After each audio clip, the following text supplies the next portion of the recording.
श्री राम। प्रेम एक साधना है, कर पाए तो भक्ति है, समझ गए तो शक्ति है और इसमें डूब गए तो मुक्ति है।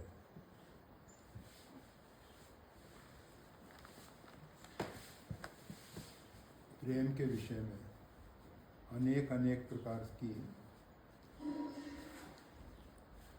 शास्त्रों में व्याख्या की गई है। हर एक व्यक्ति प्रेम के विषय में अपने अपने विचार अपने अपने ढंग से रखते हैं। प्रेम क्या है कहना कठिन है। जो भी हम कह रहे हैं प्रेम के विषय में बहुत सीमित कह पा रहे हैं। प्रेम परमात्मा का ही स्वरूप है और वो परमात्मा जो है रस स्वरूप है, रसोवेशः। वो एक रस है, विशेष रस है, जिसने पान किया वो उस विषय में कुछ अभी तक नहीं कह पाए। रामचरितमानस में भगवान श्री राम जिस समय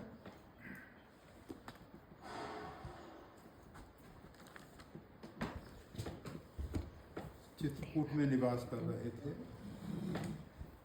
भरत जी वहाँ पहुँचे हैं, संपूर्ण समाज भी वहाँ उपस्थित हुआ है। जब भरत राम की मिलन लखी विसरहि सबहि अपान, भरत जी और राम जी का जो मिलन हुआ है, सब अपने आप को भूल गए।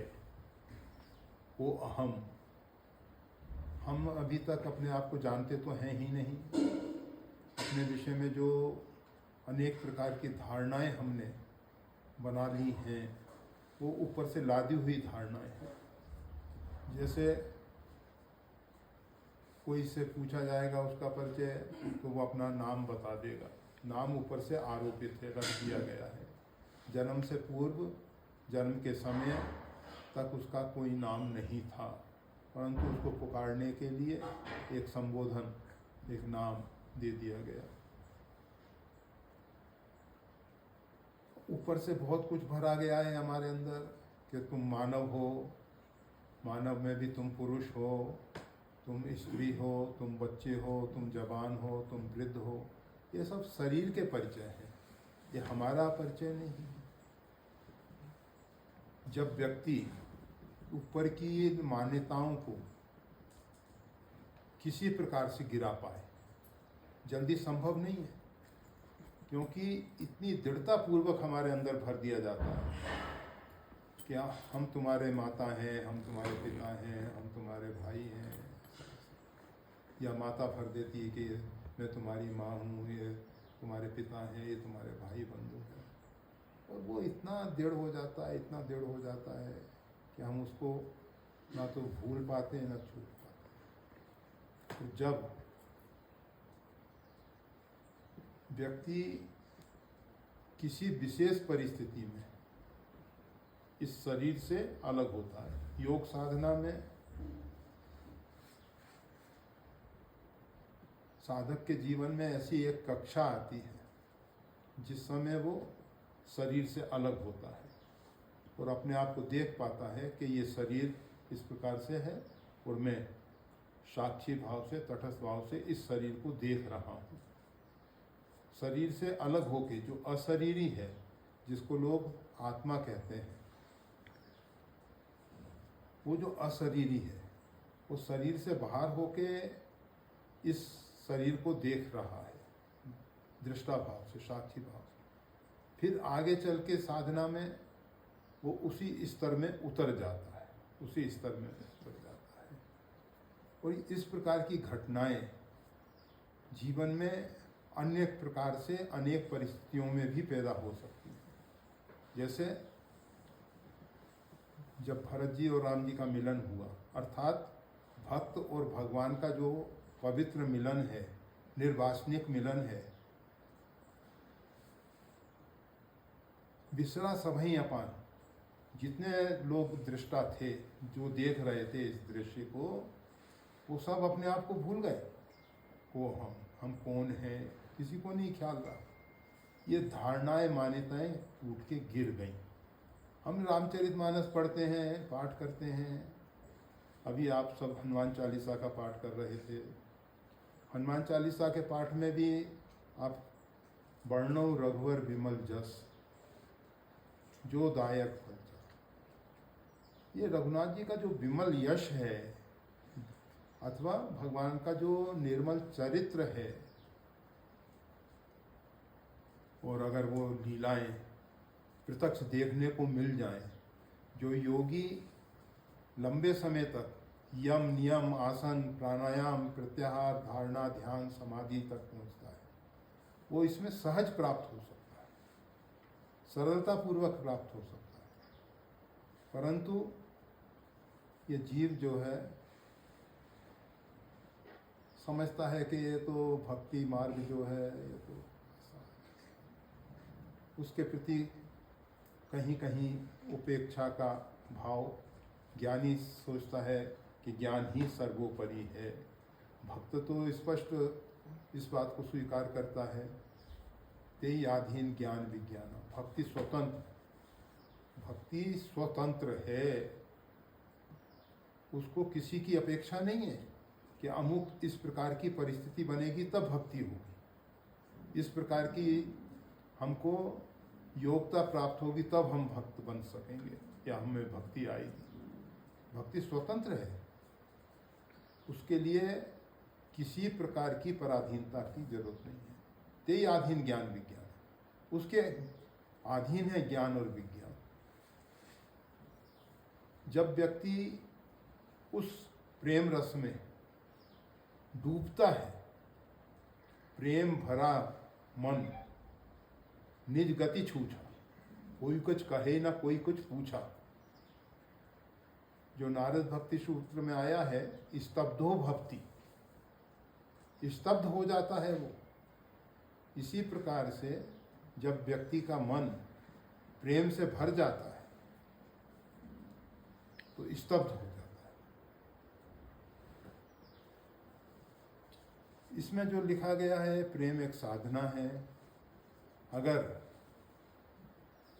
ये किसी साधन के द्वारा प्राप्त हो जाता प्रेम, तो बहुत सरल हो जाता, बहुत लोगों को सुलभ हो जाता। अमुक प्रकार की साधनाएं कर लो, परंतु कोई भी ऐसी क्रिया नहीं है जो हमको प्रेम प्राप्त करा दे। ये प्रेम कब और कैसे प्राप्त होता है, इस विषय में कहना कठिन है। हम कभी कभी बगीचे में घूम रहे हैं, उस बगीचे में अनेकों बार घूमे हैं, किसी पुष्प को देख के सहज ही आकर्षित हो जाते हैं, किसी पशु पक्षी को देख के आकर्षित हो जाते हैं, और न चाहते हुए भी हम उससे प्रेम करने लग जाते हैं। कभी कभी तो जड़ पत्थरों से भी हो जाता है, कभी वृक्षों से भी हो जाता है। ये जरूरी नहीं है कि हाँ, प्रेम में जब वासनाएं प्रवेश कर लेती हैं, इच्छाएं, अभिप्साएं, कामनाएं, तब प्रेम कलंकित हो जाता है, प्रेम दूषित हो जाता है। प्रेम निष्केवल प्रेम चाहिए, केवल प्रेम चाहिए, उसमें दूसरा कुछ मिलावट नहीं होनी चाहिए। और वो जब प्रेम होता है तो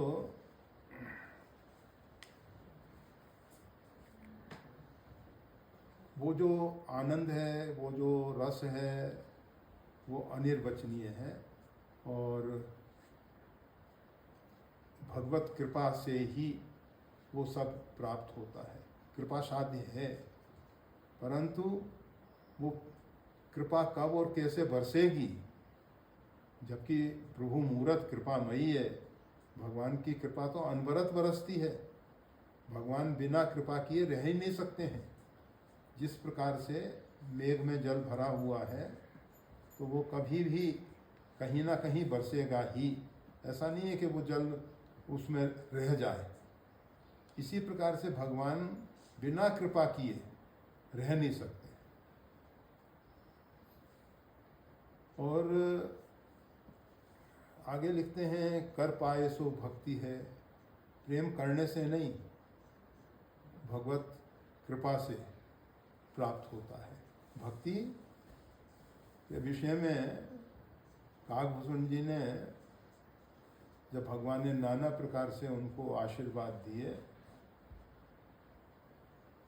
तो काकभूषण जी ने एक बात कही, भगवान ने सब सद्गुण इत्यादि के विषय में तो कृपा कर दी, परंतु भक्ति आपन देन ना कही। अपनी भक्ति देने के विषय में कोई बात नहीं। भगवान भक्ति देने के पूर्व बहुत बहुत बहुत सोचते हैं कि इसमें वो पात्रता है या नहीं है। और जब तक वो पात्रता पैदा नहीं होती है, भगवान कृपा करके हमें पात्रता पैदा करने की कोशिश करते हैं। भगवान को भी जैसे हीरे को घिस के और उसके पहल बना के उसमें चमक प्रकट की जाती है, इसी प्रकार से भगवान को भी भक्त बनाने में बहुत समस्या है। साधारण शक्ति संपन्न बना देना कोई बड़ी चीज़ नहीं है। अनेक प्रकार के सिद्धियों की प्राप्ति कर लेना, अनेक प्रकार के अन्य अन्य उपलब्धियां कर लेना कोई बड़ी चीज़ नहीं है। आदिशक्ति भगवती जगदम्बा लोकप होई विलोकत्व है, कुछ नहीं। एक बार कृपा दृष्टि से हमारी ओर देख लें, एक बार लोकप होई, लोकपाल बना देती है। चितई कृपा कर राजीव नयना, भगवान श्री राम ने बानरों को कृपा दृष्टि से देखा, केवल देखा। भय पक्षीजुत मनो गिरिंदा, वो पंख युक्त हो गए, बड़े बड़े पर्वताकार शरीर हो गए। उनकी दृष्टि में ऐसा जादू है कि वो जिसको जैसा चाहें कर सकते हैं। परंतु भक्ति के विषय में भगवान कृपण है। वैसे भगवान में कृपणता नहीं है, परंतु भक्ति के विषय में भक्ति आपन देन ना दे। भगवान जल्दी भक्ति नहीं दे। समस्या ये है कि भक्त का संपूर्ण भार भगवान को वहन करना पड़ता। वैसे तो सारी सृष्टि का भार भगवान ही वहन करते हैं, परंतु जिस प्रकार से अपने बच्चे के प्रति माता का जो वात्सल्य है, वैसे सब बच्चों के प्रति थोड़ा बहुत वात्सल्य आ जाए, परंतु जो अपने बच्चे के प्रति है वैसा दूसरों के प्रति नहीं हो पाता है, नहीं हो पाता। इसी प्रकार से भगवान का भक्त के प्रति जो निजी भाव है वो बहुत कठिनाई से प्राप्त होता है। माता कौशल्या जी ने जो वरदान मांगे हैं उसमें कहा गया है आपके जो निज भक्त हैं, मतलब जो खास भक्त हैं, निज भक्त हैं, वो जिस ढंग से जीते हैं, जिस ढंग से चलते हैं, फिरते हैं, उठते हैं, बैठते हैं, बोलते हैं, वो रहनी हमको दी। तो भगवान की जो भक्ति है वो इतनी सहज नहीं, इतनी सहज नहीं। गोस्वामी तुलसीदास जी भक्ति के विषय में भगवान श्री राम के द्वारा कहलाते हैं। कहो भक्ति पथ कवन प्रयासा, भक्ति का पथ जो है ये प्रयास की देन नहीं। ये एक परिस्थिति विशेष पैदा होती है, सरल स्वभाव। जब व्यक्ति सरल हो जाता है, ये जो चतुराई है ना, ये सबसे बड़ी बाधक है। रामकृष्ण परमहंस हमेशा कहा करते थे कि माँ, इस बुद्धि को तू छीन ले हमसे। ये बुद्धि हमारे और तेरे बीच में बहुत बड़ा बाधक है। व्यक्ति की जो चतुराई है, मन क्रम वचन छाड़ चतुराई, भजत कृपा करिए। हम कितना ही भजन साधन कर लें, आप देखेंगे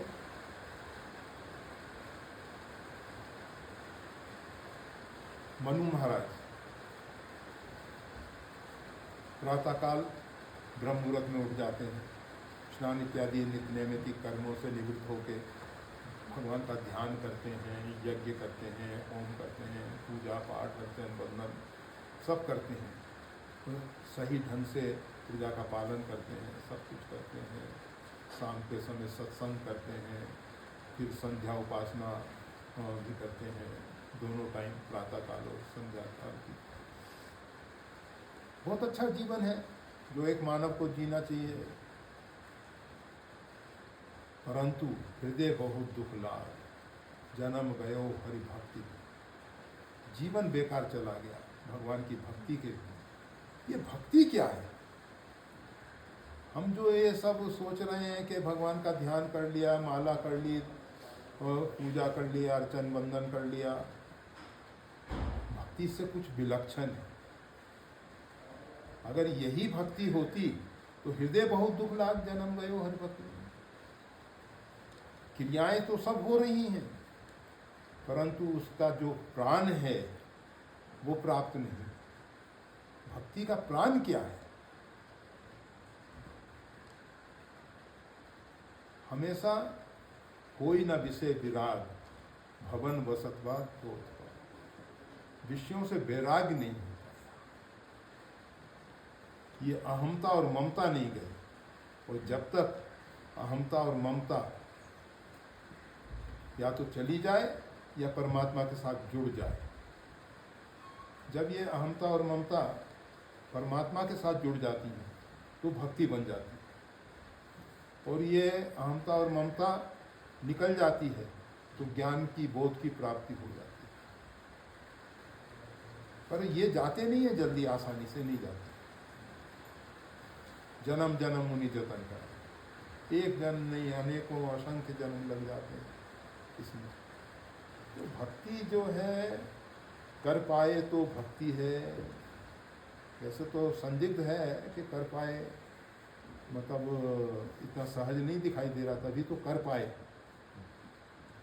परंतु प्रेम एक साधना है, यह साधना नहीं की जा सकती, ये तो भगवत कृपा से ही प्राप्त होता है। समझ गए तो शक्ति है। प्रेम की एक शक्ति सामर्थ्य है, जरूर है, क्योंकि प्रेम परमात्मा का स्वरूप है। परमात्मा की शक्ति सामर्थ्य अथाह है, अनंत है। परंतु अगर प्रेमी अपने अंदर किसी प्रकार की शक्ति सामर्थ्य का अनुभव करने लग जाए तो वो प्रेमी नहीं है, वो भक्त नहीं है। हम हमेशा कहते हैं हनुमान जी महाराज के पास अष्ट सिद्धि नवनिधि के दाता हैं, मतलब उनके पास सिद्धि नवनिधि नहीं, और जितना चाहे उतना भंडार भरा है, दे सकते हैं वो तो दाता। ज्ञानी नाम अग्रगण्य, परंतु उनको अंदर से कैसा लगता है? एक मंद में मोह बस, कुटिल हृदय अज्ञान। अंदर से कभी ऐसा नहीं लगता तापर में रघुवीर दुहाई, जाने उन्हीं का भजन उपाय। ये भजन साधन का कोई उपाय ही नहीं जानते, इतनी दीनता है। ऐसे ही भक्त भगवान को प्यारे हैं, यही दीन प्यारे वेद पुकारे, रघुवंश श्री भगवान। तो भगवान को ऐसे भक्त प्रिय होते हैं। तो प्रेम एक शक्ति है, परंतु प्रेमी के अंदर कभी इस प्रकार का भाव नहीं पैदा होता कि मैं शक्तिवान हूँ, सामर्थ्यवान हूँ, या किसी प्रकार की भी मेरे में योग्यता है अथवा क्षमता है। और इसमें डूब गए तो मुक्ति है। अगर ये मुक्ति की बात करी जाएगी तो मुक्ति की लोगों ने अपने अपने ढंग से व्याख्याएं कर ली, परंतु मुक्ति वास्तविक क्या है? ये जीव जो है फिरत सदा माया कर प्रेरा, काल कर्म स्वभाव गुण घेरा, इन परिधियों में ये जीव भटक रहा है।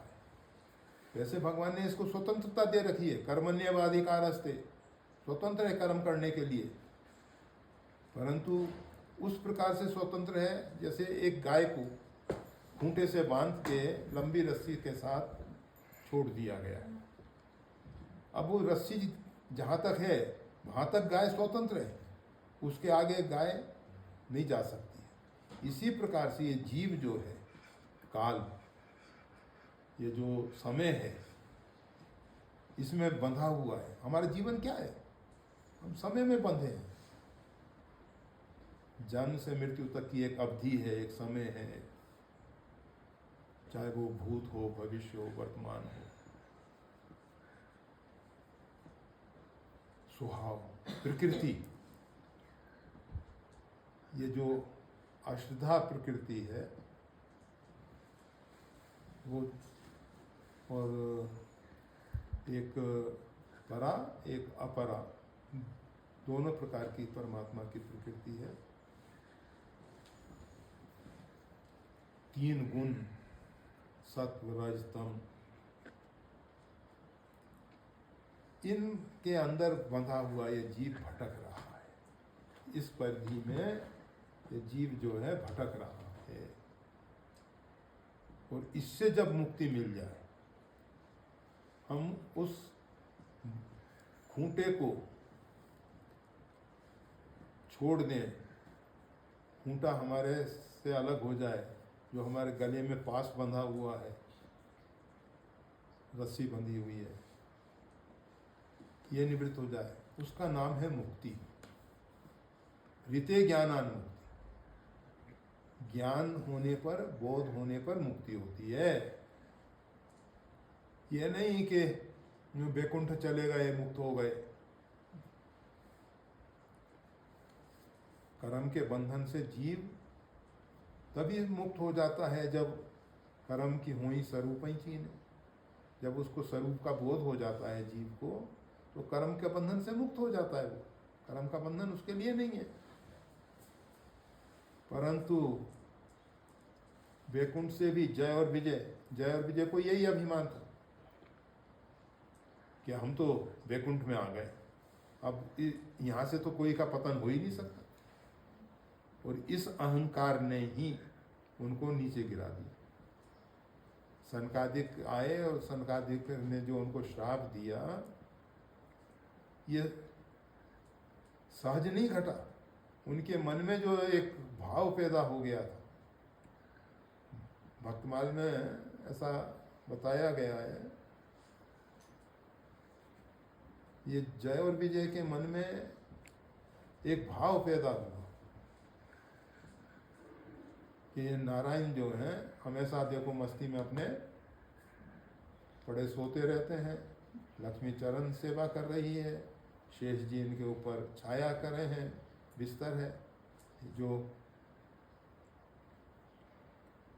चित्र में देखा होगा आपने, लक्ष्मी नारायण का चित्र, उसमें लक्ष्मी जी चरणों में बैठी हुई हैं और शेष जी जो हैं वो, और उसी के आधार पे राम लक्ष्मण जानकी के जो मंदिर बनते हैं, मतलब लक्ष्मी जी सीता जी के रूप में और राम जी जो हैं नारायण के रूप में और शेष जी जो हैं लक्ष्मण जी के रूप में, ये बहुत अधिक। परंतु गोस्वामी तुलसीदास जी ने जो भगवान श्री राम का स्वरूप जासु अंशते उपजय नाना शिव विरंच विष्णु भगवान, जिनके अंश से अनेकों अनेक ब्रह्मा विष्णु महेश जायमान होते हैं, वह हैं श्री राम। अर्थात विष्णु नारायण ये राम नहीं है, परिपूर्णतम ब्रह्म परमात्मा श्री राम है, जिनके अंश से, उनसे नहीं, उनके अंश से अनेकों अनेक ब्रह्मा विष्णु महेश जायमान होते हैं। जो हमारे यहाँ सरकार है, मनु शत्रुपा ने तपस्या के अंतर देखा ही नयन परम प्रभु सोई, अगुण अखंड अनंत अनादि, यही चितई परमारथवादी, नेत नेत जे वेद निरूप, निजानंद निरपाधि अनुपा। ऐसे ब्रह्म को सो स्वरूप देखें भर लोचन, वो स्वरूप को हम नेत्र भर के देखें, तब भगवान ने कृपा करके उनके सामने अपना रूप प्रकट किया। नील सरोवरो नील मणि नील निर्धर श्याम, लाज ही तन शोभा निरत कोट कोट सत्ता, वाम भाग शोभत अनुकूला, और उनके वाम भाग में आदि शक्ति जय जग उपजाया। मनुष्य रूपा से परिचय कराया है भगवती का, सोई अवतरी मोरिए माया, ये भी मेरे साथ अवतरित होगी, केवल मैं नहीं आऊँगा। तो वो जो ब्रह्म है, परिपूर्णतम ब्रह्म जो है सीताराम जी, तो हम सब, हमारे महाराज श्री का यही भाव था कि बस जुगल सरकार मंदिर में प्रतिष्ठित, और जुगल सरकार के साथ कोई नहीं रहता, उसमें किसी का प्रवेश नहीं है, वहाँ तो सिर्फ सीताराम जी हैं। परिपूर्णतम ब्रह्म में सब कुछ है, उससे बाहर कुछ है ही नहीं, तो उसके अतिरिक्त तो दूसरा कुछ रखने का प्रश्न ही नहीं। यहाँ तो हनुमान जी महाराज बैठे हैं चरण में, परंतु जैसे कनक भवन है, कनक भवन में भगवान सीताराम, बस दूसरा कुछ नहीं। दो विग्रह हैं, एक पुराना प्राचीन विग्रह है और एक बाद का विग्रह है। उसमें भी आदिशक्ति जगदम्बा श्री सीता जी का जो विग्रह है, वो पहले जो था वो खंडित हो गया था, तो फिर दूसरा रखा गया, तो वो दूसरा विग्रह जो है खड़ी हुई है भगवती सीता जी, राम जी बैठे हुए हैं और भगवती सीता जी खड़ी हुई हैं। इसीलिए सीता जी कम उम्र की दिखती हैं और राम जी अधिक, क्योंकि वो बैठने के बाद उनकी बराबरी में है, राम जी बैठने के बाद उनकी बराबरी में है, और सीता जी खड़े होकर, और ये स्वरूप का दर्शन हमेशा नहीं होता है, और शायद जानकी नवमी पे होता है या कभी होता है, जब भगवती सीता जी का खड़ा विग्रह, जो भी है, हमें कोई से ज़्यादा तर्क वितर्क नहीं करना, हम तो केवल इतना बताना चाहते हैं कि जो सीताराम जी हैं, सीताराम जी पूर्ण ब्रह्म है। तो ये भगवान सीताराम जी, और ये जो मुक्ति की बात कही गई, मुक्ति निरादर भक्ति लुभाने, भक्त जो है जिसको भक्ति प्राप्त हो जाती है, तो मुक्ति का नाम निरादर करने लगता है। क्या जरूरत है, हमको मुक्ति की कोई जरूरत नहीं है, ना मोक्ष शांत का, मोक्ष की मेरे को कोई आकांक्षा नहीं, इसमें डूब गए तो मुक्ति है, मुक्ति की जरूरत ही नहीं है। मुक्ति तो बहुत निम्न स्तर की चीज़ है। भक्ति अगर प्राप्त हो गई, प्रेम हो गया, तो बस सब कुछ पा लिया, सब कुछ पा लिया, फिर कुछ पाना शेष नहीं। और प्रेम का दान परमात्मा के अतिरिक्त कोई नहीं कर सकता।